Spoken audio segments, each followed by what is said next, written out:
Hey guys, Horror Lorekeeper here. We need to talk about the puppet, because right now, after the FNAF 2 movie, the general vibe I'm seeing online is this. Yeah, Afton is bad, the toys are creepy, but the puppet, that thing is the real monster. That's the one that scared me. And you know what? That reaction is exactly what Blumhouse wanted. They framed the puppet like an apex predator. The slow push-ins on the prize corner camera, the ticking music box as a built-in anxiety timer, characters literally saying things like, whatever you do, don't let it out. It's marketed as the ultimate threat, the final thing you never want to see standing in the doorway. But here's my problem. If you actually step back and line this up with game lore, Charlie Emily's story, and the way the other animatronics behave in this movie, the puppet is the only ghost in that building that knows what it's doing. The Withereds attack out of rage. The toys attack out of confusion. Yellow Rabbit kills out of obsession. But the puppet, she doesn't lash out blindly, she chooses. She isn't hunting Mike, she's judging him. Today we're breaking down why the puppet is not the villain of the FNAF 2 movie, why Blumhouse is intentionally framing her that way, and how, once you put her back into the Charlie Emily context, she goes from scariest jump scare to the only reason anybody survives the night. 1. How the movie tricks you. Let's start with how the movie teaches you to fear the puppet.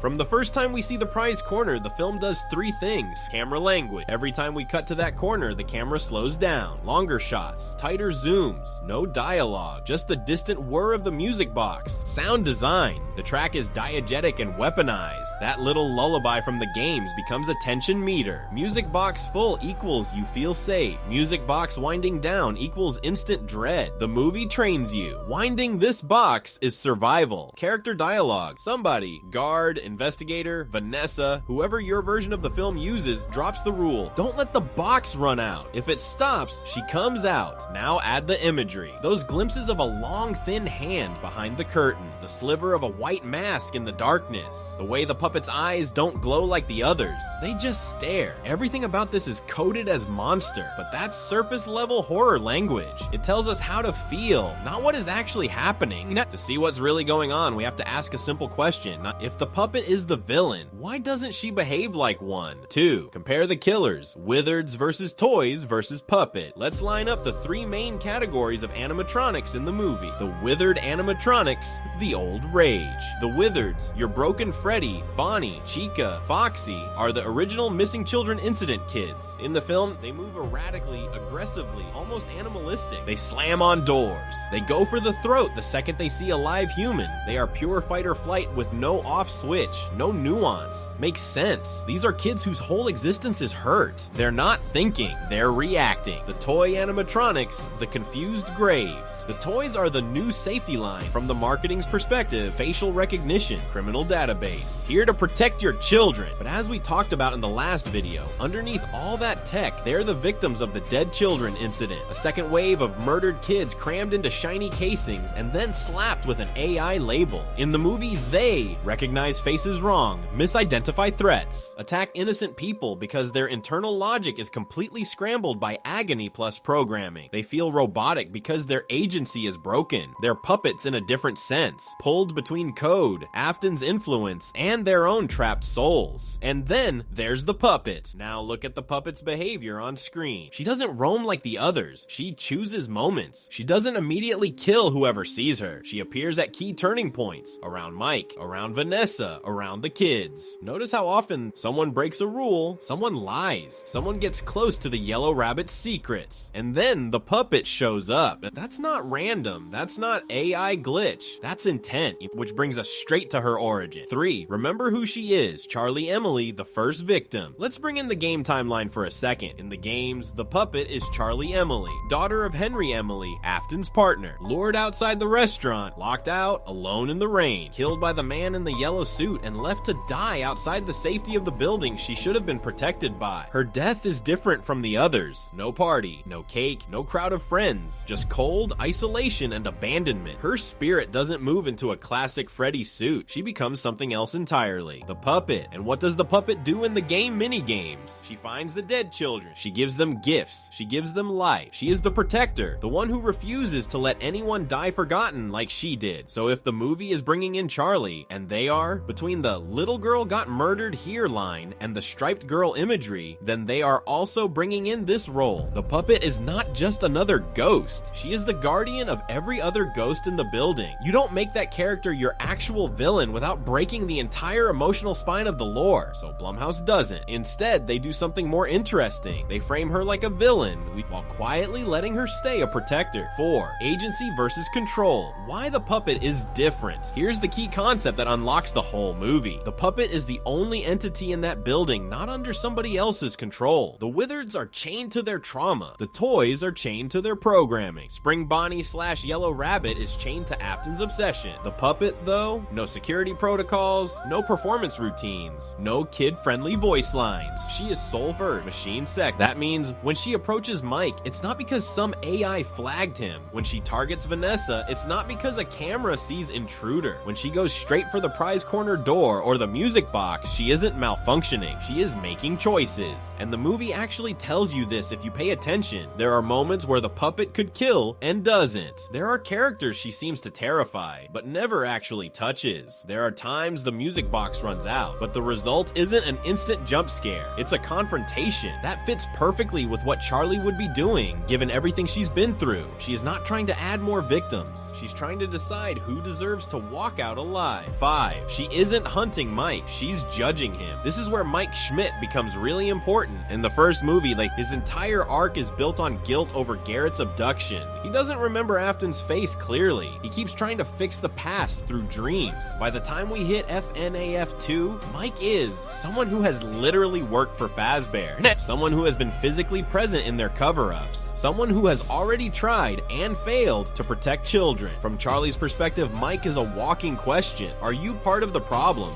Or are you the one person in this building who might fix it? So look at her scariest encounters with him through that lens. Moments where he hides things, he chooses denial, he gets ready to walk away instead of fighting. Those are the moments she appears in the hallway, blocking his escape, reflected in the monitor when he looks away from the prize corner, standing over a child when he arrives just a second too late. That's not, I'm going to kill you once this box winds down. That's, I see you. I know what you've done and what you haven't done. Decide who you are. She tests him. Will he abandon the kids to save himself? Will he ignore the Yellow Rabbit warnings? Will he treat the animatronics as monsters or as victims? Every time Mike makes the right choice, the puppet's hostility stalls. Every time he repeats his old pattern of running, she tightens the screws. She's not an unthinking predator. She's a judge. 6. The Yellow Rabbit connection. What she's really afraid of. Now, let's talk about the Yellow Rabbit. Whether the film frames him explicitly as William Afton, Spring Bonnie, or some remix of the two, one thing is clear: that yellow suit is the shape of Charlie's killer. It is her primal nightmare. In the games, the puppet's entire existence is defined by Afton's sin. In the movie, that tracks anytime the Yellow Rabbit is near, anytime a character gets close to discovering his identity, anytime someone falls for his manipulation, the puppet reacts. Notice how she appears in proximity to key Yellow Rabbit scenes. She seems angrier when Afton is hunting than when Mike is. Her body language around the suit reads differently than around anyone else. More desperate, less controlled. If the toys and Withereds are tied up in Afton's experiments, remnant, agony, control. The puppet is the one thing he never fully controlled. She got away from him. That makes her dangerous to him and everyone trying to protect him. So when she looks terrifying, when she storms down a hallway or bursts from the prize corner, what you're seeing is not, I am the apex predator of this pizzeria. It's, he's here. He's doing it again. Wake up. What's scarier to the audience? A monster that wants to bite your face off, or a monster that wants to drag you kicking and screaming to the truth you don't want to see? Blumhouse chooses door number 2 and then markets it like door number 1. 7. The music box reframed. Not a leash, a lifeline. The music box is probably the biggest reason people misread the puppet. Game logic. Keep the music box wound or die. Movie logic plays into that. Every time the box starts to run down, the tension ramps up. Characters treat it like a bomb timer. The assumed metaphor is clear. This is the leash holding the monster back. If the chain breaks, she gets out. But there's another way to read it that fits much better with Charlie's role. What if the music box isn't a leash for the puppet, but a lifeline for the other kids? In the games, the puppet is the one giving gifts, giving life, keeping the spirits anchored. In the movie, that music box could be a focus object, something she uses to hold all of them together, a ritual, a way to keep their agony from spilling out uncontrolled, a warning system, a sound that says the balance is failing. When the box is wound, the building is tense but stable. The animatronics behave within set rules.